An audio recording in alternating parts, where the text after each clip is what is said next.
পটুয়াখালী জেলার বাউফল উপজেলায় অপূরণীয় ক্ষতস্মৃতি রেখে গেল পরিবারকে। এক মর্মান্তিক পারিবারিক কলহের দায়ে ৪ বছরের সন্তানসহ স্বামী থানায় আত্মসমর্পণ করেন। নিহত হন তার স্ত্রী নেসারিয়া মাদ্রাসার বাংলা বিভাগের প্রভাষক সালমা আক্তার। প্রাণঘাতী এই ঘটনা ঘটেছে ৩০ জুলাই ২০২৫ বিকালে, যখন স্বামী সরোয়ার হোসেন স্ত্রীর ঔৎসুক্যবশত সন্দেহ করে ঘরে থাকা ধারালো দা দিয়ে গলায় কোপ দেন, যা তার মৃত্যুর কারণ হয়। পরের রাতে সন্তানকে নিয়ে তিনি থানায় আত্মসমর্পণ করে হত্যার দায় স্বীকার করেন। কিন্তু আমার সংসারে থাকাকালীন আমি তার সংসারে থাকাকালীন সে আরেকজনের সাথে বিবাহ করছে, যেটা আমি জানি। কার সাথে বিবাহ করছে? আর সেই ছেলের বাড়িও ভান্ডারি। হ্যাঁ, আমার তো বাংলা বাজার দোকান ছিল না, হ্যাঁ জানি। বাংলা বাজারের দোকানটা 1 বছর আগে বন্ধ করে দিচ্ছি। মানে সে দুপুর বেলা কলেজ দিয়ে আসে, তখন ওর ওই চাবিটা পাই, আমি ব্যাগের তালাটা খোলার পরে আমি ওর বেরিটি ব্যাগের ভিতরে দেখি এই কাবিননামা। যখন এই কাবিননামাটা দেখার পরে আমি বাটটা খাওয়ার পরে কলেজ দেশার পর ভাত খাওয়ার পরে ওর বেরিটি ব্যাগটা রাখে উঠে শুধু আমি সাজেস্ট দিয়ে ভাত খাওয়ার পরে ও বলছে যে একটা জাম্বুরা আছে পাশে, সাধারণত এগুলো ভাত খাওয়ার পরেই খাই। বলতো যে জাম্বুরাটা নিয়ে এসো সিলে খাবো। ও হাতটা দিয়ে দাওটা নিয়ে মূলত আমার দেখাই নাই বা আমি দেখে আমি জাম্বুর আনতে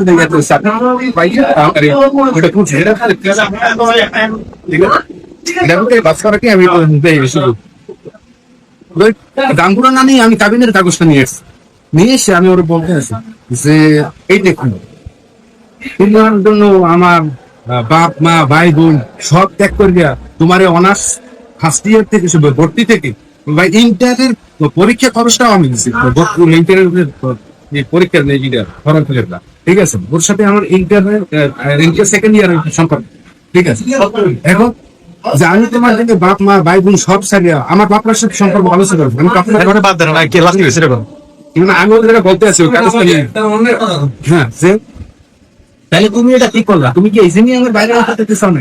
এছাড়া তোমার মানে স্বামীর থেকে যে সম্পর্ক, এই সম্পর্ক আমাদের ভিতরে ছিলই, মাঝে মাঝে রাখতো, মানে আমার সান্ত্বনা দেওয়ার জন্য যে আমার, কিন্তু আমি আসলে জানি না। কিন্তু ওই দিন ইন করার পর মানে তখন সে আমার বলে দেখাই এগুলো ইচ্ছা করার নিছি না যে আমার কোনো ব্যক্তিগত জিনিসের হাত দিবি। হ্যাঁ, এই যে বললেই সে দাও দিয়ে আমার খুব দিতে। আমি তখন লাভটি শরীরে দেখে এখানে একটু লাগছে, আর এইখানে আমার গোয়ালে বাড়িতে উপর আমি ঢুকাইয়া আমি মানে অন্ধের দিকে গেছে, আমি এরকম পড়ে যাওয়ার পরে দেওয়ালের লগে ওই এক পর্দা আমি ওই যে পড়া অবস্থায় হাতটা বাড়াই দিছি, ও দাও নিতে বাড়াই দিতে পারে, দাও আমার হাতে এসে আছে।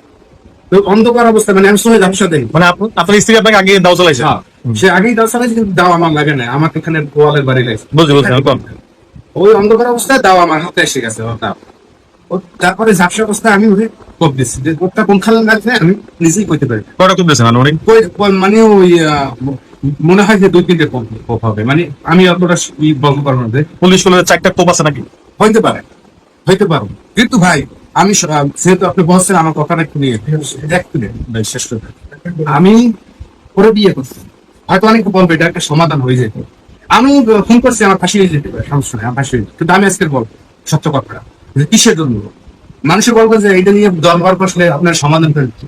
আমার স্ত্রী সে যদি অন্য পুরুষের সাথে ঘুমাই আসুক, তারপরে মানুষ সমাধান করে কি দেবে? স্বল্প খরচে বিশ্বস্ত ও উন্নত মানের সার্ভিসে উমরা করতে চাইলে কাজী রাকিবের তত্ত্বাবধানে আপনি যেতে পারেন পবিত্র নগরীতে।